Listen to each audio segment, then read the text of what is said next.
Hi, my name is Ray Catola, and you may know me from the such projects as...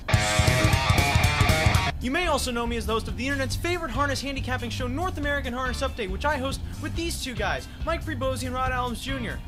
Every Friday from 9 p.m. Eastern, you can catch us talking harness, handicapping harness, and most importantly, having fun with harness. Can we please get this stuff out of my face? Thank you! North American Harness Update, Fridays from 9 on SRN1. Also download Often Pacing, and using promo code NAHU200K, start your stable with an additional 200,000 coins. You can also catch show archives and racing analysis over at our website, NAHUPicks.com! Oh.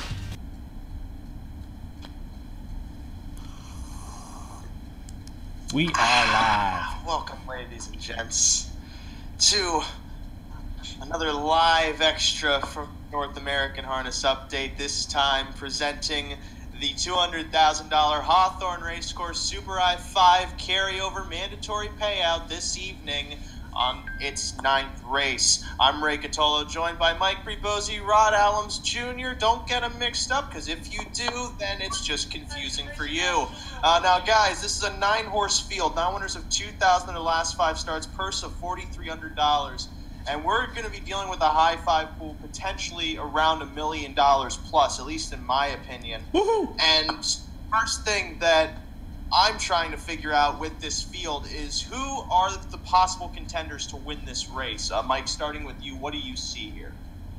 Well, I'm going to use three on top, three horses on top. I think that these three are the only three that really have a chance to win. Starting with the one, Ricky Bobby, who is dropping from numbers of 4,000. It's the numbers of 2,000 race, last 4 starts.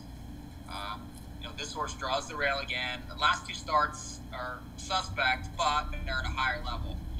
And I feel like that this race is written for numbers of 2,000, but it feels like a numbers of 1,000 type race. This horse, if you look back January 5th, came off the bench and won at 8-1 for numbers of 3,000, then ended up at numbers of 5,000, raced well. The last 3 races at numbers of 4,000 had outside posts, not the best trips. Gets a better setup today and a better, I think, chance to win this, especially up closer early from this post. The 5, Fox Valley Cupid, I think is another contender. This horse was impeded last time, just throw that race out.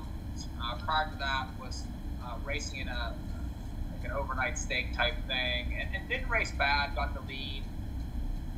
Ended up tiring to be 5th, but hung around a long way. And then prior to that was racing okay, a couple thirds and overs of 2,000 last 4. So, this horse has a little bit of back class too. It's made over 200,000, 14 lifetime wins. I like the post. I think this horse has a decent chance. And then the 6, Uptown Sleaze. This horse won numbers of 1,002 back, and then comment dug in late there. Then had the 7-hole last time. Again, was impeded, albeit at longer odds. I think this horse is another one that has a chance to trip out a little bit, especially with his early speed. I'm going to use those 3 on top of 1, 5, and 6. Rod, for you, looking at this race, pace 2 is probably going to be one of the major determiners as for which horse is going to do the best. And I'm presuming that you were trying to seek out some kind of speed here.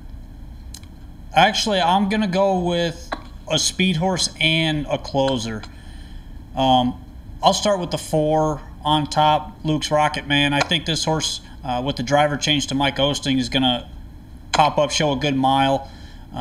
Last time in this class, just sat the rail, raced okay. He looks like one of those types that he likes to get a trip, and I think Osting can put him in a spot to possibly be following some live cover here behind the 3. And if he does that, he's got a big shot to win the race. And then I'll go down to the 6, Uptown Sleaze. Like Mike said, he's going to be leaving, and gets Todd Warren tonight. Should go with these. Impeded last time, albeit it wasn't a bad interference there. But I do think this horse is capable, and this is a weak bunch. A lot of horses jumping up or horses that just aren't performing right now. So those are the 2 I'm going to use on top. I was saying this to Mike earlier before we started. There's only one horse I really see as a possible win contender, and that's the 6. Although I do agree with him on the 1, Ricky Bobby, in the sense that if this horse is going to win, he has to win here, and that could be reason enough to use him on the top spot as well. Just because that class drop to me reads as suspect, but at the same time, the rules of handicapping say that this horse should do at least decently in the drop or improve in some way, shape, or form. So with that said, I'm going to kind of concede my own conceit instead of singling the 6 Uptown Sleaze on top, because I feel like he's going to be the main pace factor here. The 1 and the 6 for me are the only ones that seem remotely viable for the top spot. And now this is where the high five gets interesting.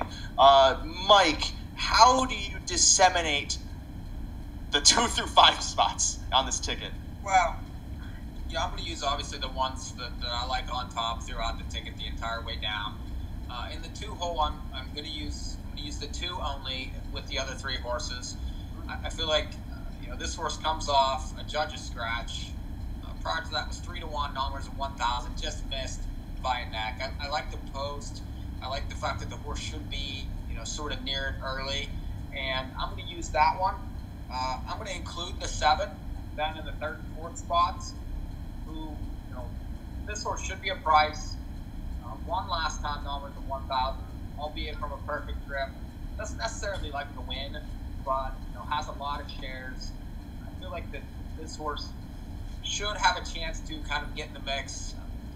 These last couple races, with a 4 position, can end up getting 3rd or 4th. So I'm going to use that horse in the 3rd and 4th spot, and then I'll finish out the ticket using them all, hoping for chaos in the end. Thinking I'm not real crazy about the 8 and 9 in the race. I know Rod likes the 4, but I sort of don't. I feel like he's sort of cheap. So I'm going to take the position against horses like the 3 and the 4. Use horses like the 2 and the 7 underneath, and then anything can run fit. Rod, how about for you? Are you taking a similar approach? Yes and no. I mean, I'm going to use the 1, obviously, in the 2nd spot. That's one of the horses I like here. The 2, I think, is capable of getting there. He should get an inside trip again, so no reason not to use him. The 3's okay. I'm really looking inside on this race. I don't think the 7, 8, or 9 are in very good form right now. The 7 won his last start against a lot cheaper with a 2-hole trip, but I just don't think he's good enough. The 8's coming off a bad race. The 9 is coming off a really bad race with a break and couldn't finish the mile to start before that, and he's got to come from way back, I'm assuming, because I don't think he's going to leave off of the break. So a lot of variables here, but I'm going to stick inside for the 2nd spot, go 1, 2, 3, 4, 6, and then the 3rd spot I'll add the 5 in there. And I'll use those same 6 horses for 4th and probably hit the all button for 5th. Now, why hit the all button for 5th? Because I understand Mike does it for chaos reasons, but, I mean, the 7, 8, and 9, you said they aren't really in that great of form. Do you really think that they could sneak in there? And if that would be even worth putting the money in? Yeah, because anything can happen underneath. You don't know how the race is going to set up. There's occasions where, there's no open stretch at Hawthorne, so this could be one of those races where the horse on the front end he stays down on the rail, and they just line up across the track, and then there's horses with pace behind a wall, and that happens often over at Hawthorne. So there's a good chance that could happen, and it's the last race of the night. Things could get crazy, and you just don't know. There's so many variables. So with the all button, as long as you get 4 of those, for me anyway, as long as you get 4 of those 6 in there, and then anybody for 5th, that's really how you get that bigger payday. Well, I know as much high five experience as I have in terms of working with Twin Spires, I still loathe trying to put tickets together because I find it difficult to try and figure out which horses could hit which spots. I've never been really great with superfectas either. I have my strategies for exactas and trifectas, but there's an entirely different approach when it comes to playing a wager of this extent. And so with all that said, maybe take what I say with a grain of salt. Listen to it. I don't really care. I said the 1 and the 6 for me on the top spot. Those are the 2 horses I see being the main contenders in this race. And then underneath, for 2nd and 3rd, I really like the 3 and the 5, Foxville like Cupid and Sunset Dreamer. Flip that around respectively. Those 2 to me seem like they're going to be in the prime spots to pick up 2nd or 3rd in the event the 1 or the 6 do not. Just because they tend to stalk, they draw inside like Rod said, and you make a good point in terms of trying to focus inside, because it doesn't really seem like there's going to be a lot moving from the back unless there is an incredibly tepid pace up front that allows them to kind of spring from the rear. So that said, it's probably going to be better to be placed towards the front in this race. So the 3 and the 5 add-on for 2nd and 3rd, and then 4th and 5th. The 4 I could see hitting there, 2 I could see hitting there. In all honesty, I feel like you could leave the 7, 8, and 9 off, at least for me. Although the one of them that would kind of interest me is the 8, Delight Fashion, just because 2 starts back. This horse popped at 20-1 to end up upsetting against Hours of 1,000. Last out seems like he just rode the rail to finish 6th. He seems like the sneakiest of all of them. And so if you really felt the need to throw one of those off-form horses on for 5th, I'd say it's the 8. I'm thinking about the last little bit here. This horse woke up last time, which is a big thing for me. Really, it's the perfect trip, but still came home in 28. Not too many, that's the fastest final quarter on the page last time. So I don't really, there's a lot to like about that one off the wake up. And like you said, Ray, it's hard to throw out anybody underneath, especially in the 5th spot. It really is hard because everybody should be within a few lengths turning for home, and that makes it a competitive race. Well, I'm also trying to judge here, too, off the past performances. As you know, that's what we do. Like the 7 and the 9 to me seem like they're going to be placed off the pace, and usually they don't pick up that much ground, so I'm kind of assuming that those 2 could possibly be left out of the sequence. But then I look at Delight Fashion, I'm going, this horse is going to be a decent price. He seems like he could catch a spot. And like Mike said, he could even finish better than 5th, now that I look at it. To me, again, that's why I say take it with a grain of salt, because a lot of what we're suggesting here is meant to be flexible. We're just, I guess, spurring the ideas of how this race could possibly play out. Because in the end, we might get it exactly right. We might have it right in some way, shape, or form between the 3 of us. Or you may even get it using our information along with your own opinion.